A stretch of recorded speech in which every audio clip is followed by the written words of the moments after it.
नाज़रीन, लाहौर के सरकारी अस्पतालों में कुछ करप्शन और कुछ छोटी मोटी नहीं बल्कि बहुत बड़ी करप्शन की कहानियां मंजर आम पर आज हम लेकर आ रहे हैं। और जिसके अंदर लाहौर के इस खास तौर के ऊपर जो जनरल अस्पताल है, इसके अंदर सर्विसेज अस्पताल है, इसमें सिविल अस्पताल है और नियो अस्पताल है। अस्पताल जहां पे सरकारी अस्पतालों का अरबों रुपए का बजट होता है, जहां पर गरीब और नादार मरीज इलाज कराने के लिए आते हैं, लेकिन वहां पर उनको अद्वियात फराहम नहीं की जाती हैं। जो मरीज अस्पताल में एडमिट होते हैं उनको बाहर से अद्वियात लाने की हिदायत जारी की जाती हैं और यही अरबों रुपए की जो अद्वियात खरीदी जाती हैं और ख़ास तौर के ऊपर जिस लोकल परचेज के ज़रिए, ये एक निज़ाम है सरकारी अस्पतालों का जिसके ज़रिए टेंडर किया जाता है और फिर सरकारी अस्पतालों में अद्वियात खरीदी जाती हैं।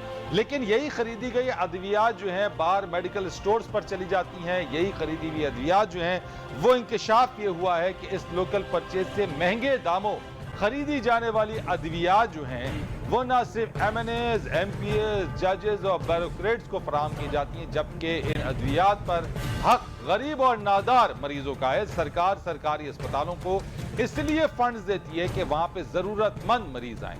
लाहौर के इन अस्पतालों में ये 100 मिलियन की जो करप्शन है वो मंजर आम पर आई और सर्विसेज अस्पताल में ये 100 मिलियन की करप्शन सामने आई है, जिसको आज हम जिस पर बात करेंगे। और इसी के साथ साथ नियो अस्पताल में भी लोकल परचेज के अंदर करोड़ों रुपए के घपले और जायद जो कीमत है उस पर अद्वियात खरीदने का इंकिशाफ हुआ है। आज इसी मौजू के ऊपर बात करते हैं और अपनी इस रिपोर्ट और इस स्टोरी के हवाले से मेरे साथ आज बात करने के लिए मौजूद हैं डिप्टी ब्यूरो चीफ लाहौर मियां नवीद साहब। उनसे बात करेंगे और उनसे जानने की कोशिश करेंगे कि वो कौन कौन से अस्पताल हैं जहां पे ये सब कुछ हो रहा है, किसकी ईमा पर हो रहा है, कब से हो रहा है, इंक्वायरी अगर शुरू की गई तो मौजूदा हुकूमत इस इंक्वायरी को मंतकी अंजाम तक पहुंचाया या फिर इसमें रुकावटें डाली जा रही हैं। मियां नवीद, बहुत शुक्रिया आपका। यह बताइए सबसे पहले कि ये लोकल परचेज की मद में कौन कौन से अस्पताल है जहां पे ये जायद कीमत पर अद्वियात खरीदी जा रही है? जी फरीद साहब, बहुत शुक्रिया। बहुत अहम मौजू है, गरीब मरीजों का मौजू है जो कि हल होना चाहिए। और जो पैसा सरकारी तौर पर इन अस्पतालों को दिया जाता है, अगर यकीनी तौर पर और हकीकी तौर पर उसको इस्तेमाल कर दिया जाए तो शायद ही कोई मरीज रह जाए जिसको अद्वियात ना मिले। ये लाहौर के 4 अस्पताल हैं, सर्विसेज अस्पताल, म्यू अस्पताल और जनरल अस्पताल के अलावा जना अस्पताल है। वहाँ पर जो सिर्फ एक ही ठेकेदार का ठेका है। और मैं ये बताता चलूँ कि तमाम अस्पतालों में फोकस ये किया जाता है कि LP के जरिए अद्वियात खरीदें। हालांकि सर्विसेज अस्पताल की अगर बात करें तो बल्क परचेज में खरीदारी करने की बजाय तमाम अच्छा, जरा ये बता दीजिएगा मियां नवीद, ये LP क्या है? LP क्या, लोकल परचेज इसकी मुराद है, तरीक़ाकार क्या है इसका? फरीद साहब, ये उन मरीजों के लिए होती है जो इमरजेंसी की सूरत में लोकल परचेज खरीदी जाती है कि अगर कोई मरीज आता है इमरजेंसी की सूरत में, आउटडोर में अगर वो दाखिल होता है तो ऐसी दवाई जो अवेलेबल नहीं है, जो अस्पताल इंतजामिया ने टेंडर के जरिए नहीं खरीदी थी, वो आप लोकल के जरिए खरीद सकते हैं। लेकिन यहाँ पर तो बर्नौला, ग्लव्स, मास्क सब कुछ लोकल परचेज में खरीद लिया है। उसका नुकसान ये हुआ है कि आप जब लोकल परचेज में खरीदते हैं तो आपकी जो रिटेल प्राइस है आप उसी के ऊपर ही खरीदते हैं और इसमें चूंकि कमीशन मिलता है, और जब कमीशन मिलता है तो अस्पतालों के MS साहबान और उसके अलावा डायरेक्टर फार्मेसी साहबान मिलकर जो है वो कोशिश करते हैं कि तमाम अद्वियात जो है वो लोकल परचेज के जरिए खरीद लें और अपना कमीशन लें। और यह भी इंकशाफ हुआ है कि जो वोचर जायद का बनाया जाता है, दवाई कम फराहम की जाती है। और यह भी इंकशाफ हुआ है कि मरीज वहां पर मौजूद ही नहीं होता, चूंकि सिर्फ आउटडोर के मरीज को जो आउटडोर नहीं, जो इनडोर जो दाखिल होता है उसको सिर्फ आपने लोकल परचेज के जरिए खरीदारी करनी होती है और जो गरीब मरीज होता है। लेकिन यहां पर तो MNA, MPAs और दीगर ब्यूरोक्रेट्स जो है वो उनकी मद में करोड़ों रुपए के डॉक्यूमेंट्स मौजूद है, अद्वियात खरीदी गई। और सबसे बड़ा इंकशाफ क्या ये सिलसिला मियां नवीद, क्या ये सिलसिला अभी भी जारी है? अभी भी MNAs, MPAs, ब्यूरोक्रेट्स आपने जो बात की है, इसमें और कौन कौन शामिल है जो ये लोकल परचेज से मुस्तफीद हो रहे हैं? फरीद साहब, ये तकरीबन सिलसिला कई सालों से जारी है। इसकी इंक्वायरी जो है वो नहीं होने दी जा रही। इसमें आला ब्यूरोक्रेट्स हैं। ख़ास तौर पर मैं सीएम हाउस की बात करूंगा। सीएम हाउस से एक आला ब्यूरोक्रेट जो है वो एमएस साहिबान को प्रेशराइज करता है और वहां पर कहा जाता है कि एक राना शाहद नामी जो ठेकेदार है, जिसकी 4 अस्पतालों में ठेके हैं, और ये 4 अस्पताल में ठेके इसने किस तरह लिए, ये भी एक जो है इन्वेस्टिगेशन करने की जरूरत है। इस इंक्वायरी को नहीं करने दिया जा रहा। 100 मिलियन की जो करप्शन है, अस्पताल इंतजामिया को जो लेटर लिखा गया है पेपरा की जानब से, सरकारी दस्तावेजात हैं, फरवरी और जनवरी के महीने में ये लिखा गया था, अभी तक उसके ऊपर कुछ नहीं हुआ। अच्छा, ये मुझे बताएं, आपने मियां नवेद, आपने कहा कि एक आला सरकारी अफसर हैं जो सीएम हाउस में मौजूद है, ये क्या अपने तौर पे कौन है? क्या इस बारे में तहकीकात हुई है? कौन है, किसकी ईमा पर, या वो खुद से अपने सरकारी ओहदे का फायदा उठाकर जो है वो इस सिलसिले को, इस करप्शन को आगे चला रहा है? जी, मैं समझता हूं कि शायद जो है वो वज़ीर आला हाउस और वज़ीर आला पंजाब को भी इस बात का इल्म ना हो। जो उनके जो तमाम सिस्टम वज़ीर आला हाउस का चलाया जाता है, जिस अफसर के ज़रिए से, वो अफसर जो है वो डायरेक्ट एमएस साहिबान को, रिकॉर्ड मौजूद है, डायरेक्ट एमएस साहिबान को कॉल करके राना शाहद नामी ठेकेदार जो है, जो अद्वियात की मद में जो है वो तमाम खरीदारी जो जिसकी फर्म के ज़रिए की जाती है, उसको ब्लाइक करने के लिए, उसके बिल पास करवाने के लिए जो है वो डायरेक्ट फोन किया जाता है। अब ये बंदा कौन है, मैंने ऐलान आपके प्रोग्राम में ये बता दिया। मजीद अगर पंजाब हुकूमत इसके ऊपर इन्वेस्टिगेशन करना चाहती है तो मैं सबूत फराहम कर दूंगा, उनको कॉल्स का टाइम बता दूंगा, किस वक्त किस टाइम पे उनको कॉल्स की गई, एमएस साहिबान को मजबूर किया गया कि आप उस बंदे को जो इतना पावरफुल है, जिसने म्यू अस्पताल में जिसने राना शाहद की बात नहीं मानी, उसको ओहदे से फारिग करा दिया। अगर किसी ने डीजी हेल्थ ऑफिस में राना शाहद की बात नहीं मानी, उसकी मर्जी के मुताबिक टेंडर ना दिया, उसकी मर्जी के मुताबिक रेट्स ना लगाए, उसको फारिग करवा दिया गया। ये 2 से 3 एग्जांपल्स मौजूद है और मेरे सोच। अच्छा चले, ये ये तो आपने बता दिया कि एक मखसूस ठेकेदार है, उसके तो नाम भी हमारे पास है कि जब टेंडर होता है तो एक ही ठेकेदार है जिसकी कमोबेश 4 से 5 कंपनियां जो इस टेंडर के अंदर उसकी मौजूद हैं। ये जो आप स्क्रीन पर देख रहे हैं कि ये एक ही राना शाही जो ठेकेदार जिसके बारे में बताया, उसकी एटलीस्ट कम से कम 4 कंपनियां तो हमारे पास डॉक्यूमेंट्स में मौजूद हैं जो कि उस टेंडर में हिस्सा ले रही हैं। और जिस तरीके से मियां नवीद आप बता रहे हैं कि यही ठेकेदार है जो कि इन 4 अस्पतालों के अंदर इसका ठेका चलता है और जायद कीमतों के ऊपर यह अदियात की फराहमी कर रहा है। मैं आपसे पूछना चाहता हूं कि जो सर्विसेज अस्पताल में 100 मिलियन से जायद की जो करप्शन हुई है, ये जो एलपी के अंदर, और जिस तरीके से ये खत भी लिखा गया पंजाब प्रोक्योरमेंट रेगुलेटरी अथॉरिटी की तरफ से मेडिकल सुपरिटेंडेंट साहब को, ये कहानी क्या है? यानी कि ये क्या महज सिर्फ एक अस्पताल में 100 मिलियन प्लस की करप्शन हो रही है? जी बिल्कुल, ये सिर्फ एक अस्पताल मैंने आपको अभी डॉक्यूमेंट्स में बताया। दूसरा म्यू अस्पताल में, म्यू अस्पताल है। सबसे पहले मैं आपको क्लियर कर दूं कि सर्विसेज अस्पताल में ये 100 मिलियन की करप्शन क्या है। सर्विसेज अस्पताल में 100 मिलियन की करप्शन एलपी की मद में इस तरह हुई है कि एक तो वहां पर मरीजों का जो डाटा है वो डाटा फेक डाला गया है, खरीदारी उतनी की नहीं गई जितना फंड्स का इस्तेमाल कर लिया गया है। अगर आपने 2 लाख की अद्वियात ली है तो आपने 10 लाख डाल दिया है। और दूसरा ये, उसमें ये भी है कि आप सर्विसेज अस्पताल के तमाम जो रेगुलर टेंडर थे जिसके जरिए अद्वियात खरीदी जाती हैं और हमें सस्ती अद्वियात मिलती हैं, उनको मनसूख किया गया। ये मनसूख किसने किया, क्यों किया, और इसके साथ एलपी के जरिए जो मिलियन के हिसाब से क्यों अद्वियात खरीदी गई, एलपी में वो अद्वियात और वो चीजें क्यों शामिल की गई जो आप एक बल्क में खरीद सकते थे। एलपी तो वो खरीदनी है आपने जो इमरजेंसी हो। मियां शाहिद साहब, ये मियां नवीद साहब, ये हो गई, ठीक है। मैं आपने जो बात बताई है, मैं जरा नाजरीन को भी जरा समझा दूं जो स्क्रीन पर जो चीजें चल रही हैं कि ये जो हुजूम है, जो वॉल्यूम है, कितना बड़ा है। एक तरफ तो आप ये देखें कि ये सेल्स रिसिप्ट है, आम मार्केट से जब आप खरीदने जाते हैं उससे खरीदी गई वही चीज जो लोकल परचेज में खरीदी गई जो चीजें, उसका डिफरेंस कितना है, फर्क कितना है। जरा थोड़ा सा मुलाहिजा कीजिए आप कि अगर आप देखें कि ये जो फेस मास्क है N95, ओपन मार्केट में इसकी जो कीमत है वो 40 रुपए है, लेकिन जब यही N95 मास्क लोकल परचेज में खरीदा जा रहा है ये 250 रुपए का एक मास्क है और इसका जो डिफरेंस है यानी 210 रुपए का ओपन मार्केट के मुकाबले में 210 रुपए का डिफरेंस है। इसी तरीके से एग्जामिनेशन ग्लव्स, जो ग्लव्स होते हैं, दस्ताने हाथ में पहनने वाले मेडिकल दस्ताने जो होते हैं, ये अगर आप मार्केट की प्राइस आप देखें तो ये 1100 रुपए का डब्बा है ये। लेकिन यही एग्जामिनेशन ग्लव्स लोकल परचेज में अस्पताल इसको खरीद रहा है 6,800 रुपए का। आप अंदाजा लगाए 6,800 रुपए का कितने गुना ज्यादा ये जो है वो इसका फर्क है। 5,700 रुपए एक डब्बे का फर्क है। इसी तरीके से ये जो किनोला है ये इसके हवाले से इसमें इसकी जो कीमत है ये 46 रुपए, अगर हम इसमें कह सकते हैं कि ये जो आईवी कैनोला है 46 रुपए इसकी कीमत मार्केट के अंदर है, लेकिन 250 रुपए लोकल परचेज में ये इसको खरीदा जा रहा है।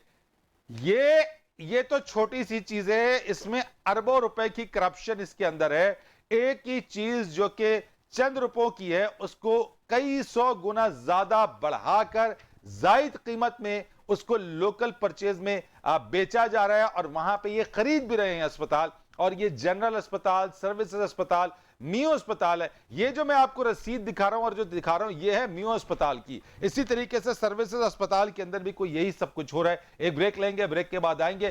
करप्शन ही करप्शन है। अगरचे ये हुकूमत पंजाब इसकी नजर में है तो इसके ऊपर तो फौरन एक्शन होना चाहिए, फौरन इस पर कार्रवाई होनी चाहिए। और जिन लोगों के बारे में हमारे डिप्टी ब्यूरो चीफ बता रहे हैं कि अगर वजीर आला पंजाब के वजीर आला हाउस के अंदर आला सरकारी एक अफसर अगर बैठ के वो यहां से अहमद साहिबान को फोन कर रहे हैं तो तहकीकात होनी चाहिए कि कौन है ये काली भेड़ जो बैठ के जो है वो करप्शन कर रहा है और जायदुल मियाद कीमत के ऊपर अद्वियात की फराहमी को चंद लोगों को फायदा पहुंचा रहा है। एक ब्रेक के बाद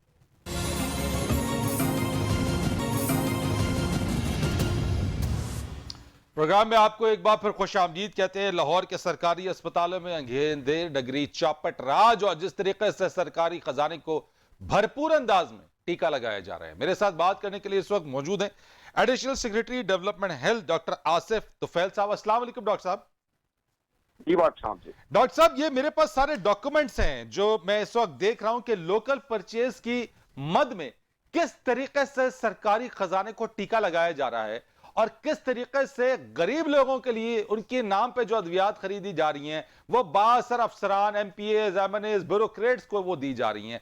कोई कमेटी, कोई इंक्वायरी डॉक्टर साहब आपके डिपार्टमेंट महकमा सेहत की तरफ से क्या किया जा रहा है इस बारे में? देखिए, लोकल परचेज या जिसको हम एलबी कहते हैं उसका निज़ाम इसलिए वजह किया गया था कि एक खास जो बजट का हिस्सा है जिसको हम 15% एग्जैक्टली अगर मैं कहूँ कि वो उन तमाम मरीजों के लिए इस्तेमाल हो जो इमरजेंसी में या इन में लोग आए। तो ये एक बेसिकली तो मरीजों के फायदे के लिए एक प्रोविजन रखी गई है कि बाकी जो 85% बजट है वो आप प्लानिंग करके तो उनकी मेडिसिन प्रोक्योर करें और सारा साल उसका इस्तेमाल करें जो आपकी हॉस्पिटल की जरूरियात हैं। ये 15% बजट रखा जाता है कि अगर कोई ऐसी दवाई चाहिए कि पेशेंट आपके पास इमरजेंसी में आ गया है या इंडोर में आ गया है कि उसके लिए आप वो फौरी परचेज कर सकें।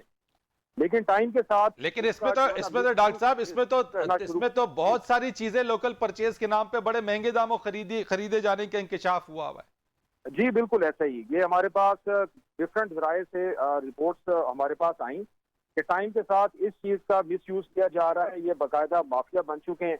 कुछ कंपनीज हैं जिनको इसमें नवाजा जाता है और हॉस्पिटल में कुछ लोग उनके साथ मुलव्वस होते हैं। डॉक्टर साहब ये लोग हैं कौन? वैसे कोई ट्रेस आउट किया है महकमा सेहत ने?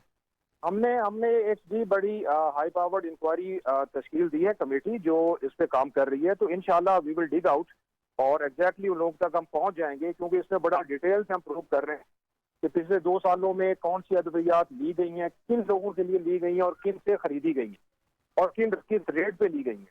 तो ये जब तमाम जो उनके रिकॉर्ड के सामने आ जाएंगे तो लिंकेजेस इंशाल्लाह ऑटोमेटिकली सामने आ जाएंगे। लेकिन डॉक्टर साहब ये तमाम काम अस्पताल के मेडिकल सुपरिटेंडेंट्स के बगैर तो नहीं हो सकता। एब्सोल्युटली नॉट, क्योंकि he is the in-charge of whole administration of the hospital. और ये कभी भी नहीं हो सकता कि या तो ये है कि वो बहुत इनएफिशिएंट है कि उसको चीजों का पता नहीं, तो हम जब बंदे पर लगाते हैं तो डेफिनेटली उसका एक इस लेवल का होता है कि he must be having appropriate know-how about the legal proceedings and other procurement नहीं, ये जो सर्विसेज हॉस्पिटल में 100 मिलियन प्लस की जो करप्शन का मामला है डॉक्टर साहब, और इसके साथ साथ मियो हॉस्पिटल के अंदर भी जो है वो लोकल परचेज में जो है वो जायदुल कीमत अद्वियात और बाकी इक्विपमेंट्स खरीदने का मामला है, तो एटलीस्ट ये दो अस्पतालों के बारे में अगर जो डॉक्यूमेंट्स हैं हमारे पास, इनके मेडिकल सुपरिटेंडेंट्स को हटाया गया अभी तक हेल्थ डिपार्टमेंट की तरफ से? देखें, हम स्टोर कर रहे हैं 2 इयर्स का, तो यहाँ तो हमारे पास जो सिटिंग एमएस बैठे हैं, he is serving since last few month, और जैसे ही हमारी ये प्रोब रिपोर्ट सामने आएगी तो इंशाल्लाह उसमें जो भी उस टाइम में जिम्मेदार होंगे उनके खिलाफ इंशाल्लाह स्ट्रिक्ट एक्शन लिया जाएगा। और अंदाजन बता सकते हैं डॉक्टर साहब ये कि कितना ये करप्शन हुई है, कितने करोड़, कितने अरब रुपए की एम्बेजलमेंट है इसके अंदर? देखिए, it will be, I mean I can not exactly, लेकिन ये है कि अगर आप ओवरऑल देखें तो हमारा अरबों का बजट होता है जो हम हॉस्पिटल्स को देते हैं, both in primary and secondary and tertiary hospital, और स्ट्रेट फॉरवर्ड उसका 15% जो है एलपी के लिए इस्तेमाल होता है। ठीक है। अभी तो हमने 3 हॉस्पिटल की हद तक शुरू किया है, क्योंकि यहाँ से हमारे पास बड़ा रिलायबल सोर्सेज से हमारे पास इंफॉर्मेशन थी कि यहाँ बाकायदा एक माफिया बन चुका है। और ये माफिया कोई है डॉक्टर साहब? ये माफिया वैसे है कौन, यानी इतना स्ट्रांग है कि ये अभी तक कंट्रोल कर रहा है? किसी के बारे में कोई क्लियर पिक्चर नजर आ सकी है कि कौन है वैसे? देखें, let us complete the probe in couple of days, तो इंशाल्लाह ये सारी चीजें सामने आ जाएंगी। लेकिन वेरी अपेरेंटली उसमें यही चीजें हैं कि हमारे लोकल हॉस्पिटल की एडमिनिस्ट्रेशन, कोई लोकल वहाँ कोई मेडिकल का कोई रेप होगा, कोई फार्मासिस्ट की इन्वॉल्वमेंट हो सकती है, कुछ लोकल कोई ऐसी कंपनी है जो उनको अद्वियात फ्राहम कर रही है, तो ये जो एक integral part of this whole chain होते हैं, उसमें से we will try to find out कि ये कितना सी नेटवर्किंग हो रही है, ये पूरा कैसे ऑपरेट कर रहा है। राइट, बिल्कुल डॉक्टर साहब, आप मेरे साथ जरा मौजूद रहेगा। मियां नवीद साहब, जिस तरह से डॉक्टर आसिफ तुफैल साहब ने तो बता दिया कि दे आर प्रोबिंग, वो तहकीकात कर रहे हैं, लेकिन चले जो माफिया की बात की गई है, आपने तो कुछ करैक्टर के नाम बताए, इनके पीछे माफिया कौन है, इनकी डोरे कौन हिला रहा है? ये तो शायद प्यादे होंगे आगे। जी फरीद भाई, मैंने पहले भी बताया था कि सीएम हाउस तक, वज़ीर आला हाउस तक इसकी कड़ियां मिलती हैं, और एक आला अफसर वहां पर जो बैठा हुआ है वो डायरेक्ट जो ठेकेदार नहीं, वज़ीर आला हाउस तक इसकी कड़ियां जा रही है, वज़ीर आला हाउस तक इसकी कड़ियां जा रही है। जी बिल्कुल, ये जी बिल्कुल, इसकी अगर तहकीकात की जाएंगी तो ये बिल्कुल सामने आएगा, फेयर तहकीकात की जाए। मैं यहाँ पर मुझे खदशा है, मैं आपके इस प्रोग्राम में बताना चाहता हूँ, आसिफ तुफैल साहब भी साथ हैं, काइंडली जो है रिकॉर्ड को जो है वो महकमा सेहत अपनी तहवील में ले। मुझे खदशा ये है कि यहाँ पर रिकॉर्ड गैप कर दिया जाएगा या ज़ाया किया जाएगा, चूंकि उतनी तादाद में उतने बजट की अद्वियात खरीदी नहीं गई जितना इन्होंने बजट खा लिया है। तो इसमें बहुत सारे लोग मुलव्वस हैं, ये एक बड़ा माफिया है। सीएम हाउस से बाकायदा तौर पर एक आला अफसर की कॉल्स जो है वो ये बड़ी आप बात कर रहे हैं मियां नवीद साहब, बहुत बड़ी बात कर रहे हैं आप, ये ऑन द रिकॉर्ड बात कर रहे हैं, यानी वज़ीर आला हाउस तक, यानी वज़ीर आला पंजाब हाउस तक, यानी आप कह रहे हैं कि इसकी कड़ियां जा रही हैं। फरीद भाई, इसके सबूत मौजूद हैं, अगर कहेंगे तो वो भी प्रोवाइड कर दिए जाएंगे, टाइम, डेट, किस वक्त किसको कॉल की गई और क्या सिफारिश की गई। आप बता दें ना, नाम बता दें, आप प्रोग्राम में नाम बता दें कि कौन है वो वज़ीर आला हाउस तक जो कड़ियां जा रही है, वो कौन साहब हैं जो है मेडिकल सुपरिटेंडेंट्स को इन्फ्लुएंस करते हैं, जो कॉल्स करते हैं, अपने ओहदे का नाजायज जो है वो फायदा उठाते हैं, बता दें नाम आप। फरीद भाई देखें, मेरा काम है इन्वेस्टिगेट करना, मैंने चीज़ें इन्वेस्टिगेट की हैं, और मैं तकरीबन अरसा 12 साल से हेल्थ जर्नलिज्म कर रहा हूं, और मेरी पूरी ग्रिप है। और मैं यहाँ पर, अगर आप कहते हैं बार बार इंसिस्ट करने के बाद भी, मैं आपको प्रिंसिपल सेक्रेटरी टू वज़ीर आला पंजाब का बता देता हूँ कि ताहिर खुर्शीद साहब जो है वो, उन्होंने मियो अस्पताल के एमएस को बाकायदा तौर पर राना शाहद के हवाले से कॉल्स की। आप इस हवाले से मियो अस्पताल के एमएस को भी इस इंक्वायरी कमेटी का जो है वो हिस्सा बनाएं, और उसके साथ साथ जो है वो दीगर अस्पतालों में राना शाहद को मियो अस्पताल में किसने एंटर करवाया और कैसे बड़ी आपने बात कर दी है, principal secretary to CM Punjab, ये बहुत बड़ी बात कर दी है आपने मियां नवीद, बहुत बड़ी बात कर दी है आपने। फरीद भाई, इसकी तहकीकात की जाए, मैं समझता हूं कि इसकी तहकीकात की जानी चाहिए, बहुत कुछ मिलेगा। आपने कहा, मैंने नाम भी दिया और इसके सबूत मौजूद हैं, इसके सबूत जो है वो इकट्ठे भी किए जा सकते हैं। ये एक बड़ा मामला है और अरबों की गेम है, इसमें माफिया बहुत ज्यादा स्ट्रॉन्ग हो चुका है, क्योंकि ये अरसा कई साल से एक ही बंदा जो है वो इन तमाम अस्पतालों में एलपी देता है और इंतहाई महंगे दामों देता है। अस्पताल की लोकल एडमिनिस्ट्रेशन, फार्मासिस्ट, ये तमाम जो है उसके पेरोल के ऊपर। राइट, डॉक्टर आसिफ साहब, ये बात आपने सुनी मियां नवीद साहब की, ये बता रहे हैं कि ये ताने बाने मिल रहे हैं, जाके वजीर आला हाउस तक, सीएम हाउस पंजाब तक जा रहे हैं और principal secretary to CM Punjab उनका नाम लिया है। तो ये तो कह रहे हैं कि खदशा है कि रिकॉर्ड जाया ना हो जाए अगर आपके हेल्थ डिपार्टमेंट इसकी इन्वेस्टिगेशन करी। मेरा पहला सवाल तो ये कि आप क्या इस हेल्थ जो पूरा रिकॉर्ड है उसको अपनी तहवील में लेंगे, और दूसरा ये कि तहकीकात करते वक्त आपके पर तो नहीं कहीं जलेंगे? नहीं जी, देखें, इसमें हमारी कमेटी जो हमने कॉन्स्टिट्यूट की है ये पिछले 2 दिन से काम कर रही है, वहाँ स्टेशन है और उनको अभी तक कोई ऐसा मसला नहीं हुआ कि उनको रिकॉर्ड प्रोवाइड ना किया गया हो। तो जैसा मैंने कहा कि हमने उनको ओवरऑल जितने टाइम टारगेट दिया उसमें वो इंशाल्लाह वो कंप्लीट भी करेंगे। वैसे अभी तो कोई ऐसी उन लोगों की तरफ से नहीं आया कि हमें कोई रिकॉर्ड मुहैया है या अदरवाइज कोई डिस्टर्बेंस हो रही हो। फिर बिफोर टाइम कुछ भी कंक्लूड किया जाए, लेकिन एमपी का मैंने जैसे कि शुरू में बताया कि एक निज़ाम जो दिया गया है that is for the well being of the patient, लेकिन टाइम के साथ अगर इसमें कोई इस तरह के मामला सामने आए हैं तो हम 3 हॉस्पिटल का प्रोब कर रहे हैं। बहुत शुक्रिया आपका doctor Asif Tufail, additional secretary development health, Naveed deputy bureau chief, आपका बहुत शुक्रिया, आप हमारे साथ मौजूद थे। और आप वजीर आजम इमरान खान साहब के लिए कि खान साहब आपकी हुकूमत है और आप कहते हैं कि करप्शन को आप बिल्कुल बर्दाश्त नहीं करते हैं, इंसाफ का निजाम आप चाहते हैं, इंसाफ लोगों के लिए देना चाहते हैं, सेहत जो इंसाफ कार्ड है वो लोगों के लिए। लेकिन खान साहब आपके लिए, आप देखिए, हो सकता है कि सीएम पंजाब के इल्म में यह बात ना हो, आपके इल्म में यह बात ना हो, लेकिन आप अगर इस बात को सुनते हैं, यह बात हम लोगों तक पहुंचा रहे हैं, आप तक पहुंचा रहे हैं कि यह करप्शन हो रही है, ऑन रिकॉर्ड है, डॉक्यूमेंट्स मौजूद हैं, तमाम शवाहिद मौजूद हैं, इसका एक्शन ले, देखें। और अगर इसके ताने बाने जो है वो सीएम हाउस पंजाब से भी जाके मिल रहे हैं, तो आप खुद कहते हैं कि कोई सियासी दबाव नहीं आप लेंगे, किसी किस्म का दबाव आपकी हुकूमत बर्दाश्त नहीं करेगी। तो खुदारा गरीब लोगों की दुआएं लीजिए। अरबों रुपए का बजट जो लोकल परचेज के नाम पे अस्पतालों को दिया जाता है गरीब और नादार मरीजों के लिए, वो बजट कैसे माफिया खा रहा है। एक और माफिया का सामने आपको खान साहब, इस पर एक्शन लें, इस पर कुछ ना कुछ करें। हुकूमत पंजाब आपकी है, वज़ीर आला पंजाब को कहें कि वो उसके ऊपर जो है वो गैर जानिबदाराना तहकीकात कराएं और माफिया को बेनकाब करें कि कौन लोग कौमी खजाने के ऊपर नकब लगा रहे हैं, डाका डाल रहे हैं। एक ब्रेक लेंगे, ब्रेक के बाद आएंगे, मजीद बात करेंगे।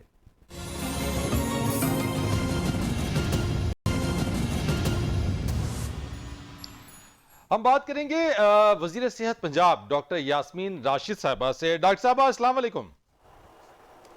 अस्सलाम वालेकुम जी। बहुत शुक्रिया डॉक्टर साहबा। सबसे पहले तो चले आगाज आपसे कर लेते हैं, जरा मुझे बता दीजिएगा, ये एकदम से कोविड वैक्सीन की जो शॉर्टेज हो गई है और गुज़िश्ता रोज भी हमने देखा जिस तरह के जो वो लोगों ने जो वो देंगा मुश्ती की है, डॉक्टर साहबा ये वाकई शॉर्टेज हो गई, क्या मामला क्या है असल में?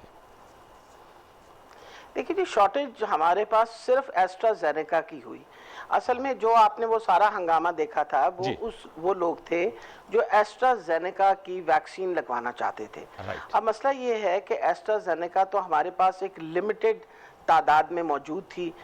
जब पहले हमें एस्ट्राजेनेका आई, उसकी आपको पता है तकरीबन 10 लाख डोजेज आई थी जो कोवैक्स की तरफ से आई थी।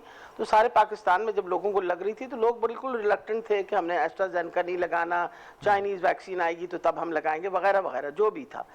जब पता चला कि जी बैरून मुल्क जाने के लिए, ख़ास तौर पे सऊदी अरेबिया जाने के लिए उन्हें कोवैक्स मतलब इनको एस्ट्राजेनेका अगर लगवा लें तो इनको इजाज़त मिल जाएगी जाने के लिए, तो बहुत ज़्यादा हुकूमत पे जब प्रेशर पड़ा तो जो हमारे पास महदूद डोजेस पड़ी हुई थी एस्ट्राजेनेका की, वो उन्होंने कहा कि इनको लगाना शुरू कर दें। उस पर ये पाबंदी पहले लगी हुई थी जो कि WHO ने भी कही थी, और उसके बाद फिर सबसे बड़ी ये बात है, पहले तो उन्होंने ये कहा था कि भाई ये इतनी अमाउंट है। उस वक्त जो हमारी अपनी एक्सपर्ट्स की वो थी, उनका ख्याल था कि 40 साल से कम उम्र के लोगों को नहीं लगनी चाहिए। सही। तो फिर हमने ये इंश्योर किया कि इसका वेवर लें बाकायदा, और फिर उसके बाद लोगों ने कंसेंट फॉर्म साइन किए कि हम अपनी जिम्मेवारी पे लगवाना चाहते हैं, बिकॉज 40 साल से कम उम्र जो बहुत सारे हमारे बाहर जाने वाले लोग थे, ख़ास तौर पे जो हमारी वर्किंग क्लास के लोग थे, उनमें बहुत सारे लोग 40 साल से कम उम्र के थे, तो उनके लिए फिर ये खास तौर पे वेवर दिया गया। बिल्कुल डॉक्टर साहब, बल्कि मुझे डॉक्टर साहब याद भी है कि आपकी एक प्रेसर थी, एक प्रेस कॉन्फ्रेंस थी, उसमें आपने वैसे जो उसका जो कॉन्टेक्स्ट था वो दूसरा ही था, लेकिन उसको तोड़ मरोड़ के जिस तरीके से वैक्सीन के हवाले से लगवाया गया, तो वो भी एक बड़ा एक प्रोपेगेंडा किया गया था। लेकिन आज चले अच्छी बात यह कि लोगों में शऊर पैदा हो गया और लोग वैक्सीन लगवाने की तरफ आ रहे हैं, ये एक बहुत खुश आइंद बात है। मैं जरा ये भी जानना चाहता हूं डॉक्टर साहब कि जैसे गवर्नमेंट ऑफ सिंध ने भी कहा कि आज संडे को वैक्सीन की शॉर्टेज की वजह से जो है वैक्सीनेशन सेंटर्स को बंद किया गया है। हमने इस्लामाबाद में भी गुज़िश्ता रोज देखा, हमारी टीम ने भी, हमारे कोलीग्स भी गए, तो उनको अदर देन एस्ट्राजेनेका भी जो है वो दीगर वैक्सीन की शॉर्टेज का कहा गया या सामना करना पड़ा, और कहा गया कि मंडे से जो है इसकी फराहमी हो जाएगी। तो ऐसा कुछ है, क्योंकि अभी भी साइनोवैक की कुछ कंसाइनमेंट आई है पाकिस्तान चीन की तरफ से। जी, थोड़ा सा मैं ये बताती चली जाऊं। देखें, ताखीर हम लोगों ने ये ऑर्डर जो की हुई थी वैक्सीन, उसके अंदर चाइना की तरफ से थोड़ी सी ताखीर इस तरह हुई कि उन्होंने ये 10 और 11 तारीख के दरमियान में डिलीवर करना था। उनकी डिलीवरी में थोड़ी सी ताखीर हुई, और उसके मुताबिक हम ऑलरेडी वैक्सीन इस्तेमाल कर रहे थे। ये हमारा जो एक्सपो सेंटर है, अगर हम वैक्सीन नाकाफी होती तो आप ये बताइए कि पिछले 3-4 दिनों के अंदर, यानी 4 दिन पहले तो 2 लाख वैक्सीन रोजाना की लग रही थी, और फिर 1.5 लाख के करीब वैक्सीन लगी है। अगर वैक्सीन ना होती तो फिर कैसे लगती? अब मैं आपको ये बताती चली जाऊं कि आज एक कंसाइनमेंट जो है 7 लाख वैक्सीन की कंसाइनमेंट ऑलरेडी आज हमें पहुंचा दी गई है, जिसके लिए डिलीवरी जो है वो हो के इस्लामाबाद से पंजाब के अंदर बाकायदा सारे सेंटर्स के ऊपर वैक्सीन पहुंचाई जा रही है।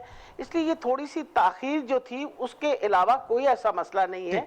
वैक्सीन हमारे पास आज भी, अगर आप मुझसे स्टॉक में पूछें तो मेरे पास 40,000 डोजेस पड़ी हुई थी जब ये नई 7 लाख वैक्सीन आई। डॉक्टर साहब, एक बहुत आम सवाल है, 2 दिन के बाद अगली भी कंसाइनमेंट आ रही है। एक बहुत आम सवाल है, मैं चाहूंगा जरा इसके शॉर्ट प्रिसाइज, क्योंकि वक्त मुख्तसर है, तो हम चाहेंगे जरा 1-2 मैं आपसे क्वेश्चंस कर लूंगा। एक पहला तो सवाल ये कि मुझे बताइएगा कि ये हम तो चाइनीज वैक्सीन ज्यादातर लगवा रहे हैं, अब ज्यादातर जो दुनिया में किया हो गया कि एक मखसूस वैक्सीन एक्सेप्टेड है, ये जो हमें लग रही है चाइनीज वैक्सीन, इसकी भी कोई अप्रूवल है बैरून मुल्क जाने के लिए? चले सऊदीया को तो छोड़े, सऊदीया भी है क्या, अमेरिका है, कनाडा है, बरतानिया है, यूरोपीय ममालिक है, तो वहां कोई हमारी चाइनीज वैक्सीन एक्सेप्टेड है?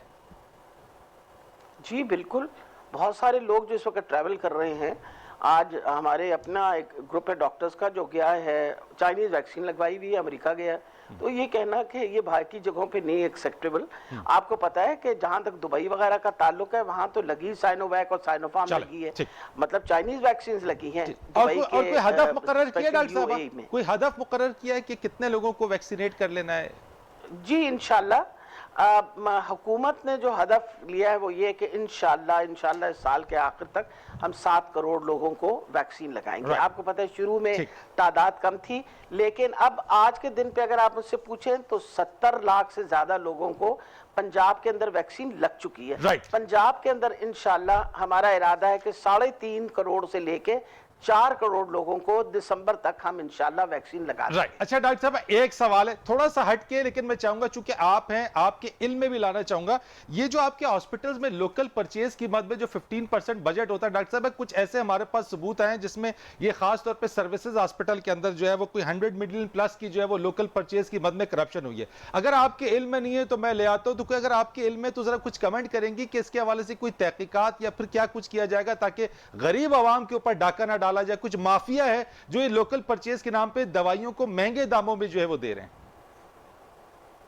देखिए जी, आपको जो टोटल आप बजट देते हैं ना किसी भी अस्पताल को, उसमें से कुछ छोटा सा जो है तकरीबन 15% बजट की इजाजत होती है कि आप अपने लिए लोकल परचेज की मेडिसिन जो कि रेगुलर बेसिस पे जो अवेलेबल नहीं है। ये आपने अगर जो जिक्र किया, हर अस्पताल के अंदर इंटरनल ऑडिटिंग होती है और फिर एक्सटर्नल ऑडिटर्स भी बैठते हैं देखने के लिए कि पैसे किस तरह खर्च। अच्छा डॉक्टर साहब, मेरे पास एक डॉक्यूमेंट भी है, 100 मिलियन प्लस की है ये। मैं आपके सिर्फ उस पर ला रहा हूं कि अगर आपके इल्म में ना हो तो सबूत भी हमारे पास है, आप कहेंगे तो हम आप तक पहुंचा भी देंगे। ये अगर इसके ऊपर क्या 100 मिलियन चाहिए जी देखिए जी, आप जरूर पहुंचाइए और इसके ऊपर बाकायदा तहकीकात होंगी। आपको पता है कि हम इस मसले के अंदर जहां तक करप्शन का ताल्लुक है, जीरो टॉलरेंस है। यानी इमरान खान साहब भी जीरो टॉलरेंस पे बिलीव करते हैं, हम भी जीरो टॉलरेंस पे बिलीव करते हैं। आप हमें वो भिजवा दीजिए, मैं इंशाल्लाह बाकायदा इसकी तहकीकात करके आपके सामने रिपोर्ट भी पेश करेंगे। बहुत शुक्रिया डॉक्टर साहबा, थैंक यू सो मच, बहुत शुक्रिया आपका। डॉक्टर यास्मीन राशिद साहबा, वजीर सेहत पंजाब, हमारे साथ मौजूद थी। फरीद रईस को इजाजत दीजिए, अल्लाह हाफिज।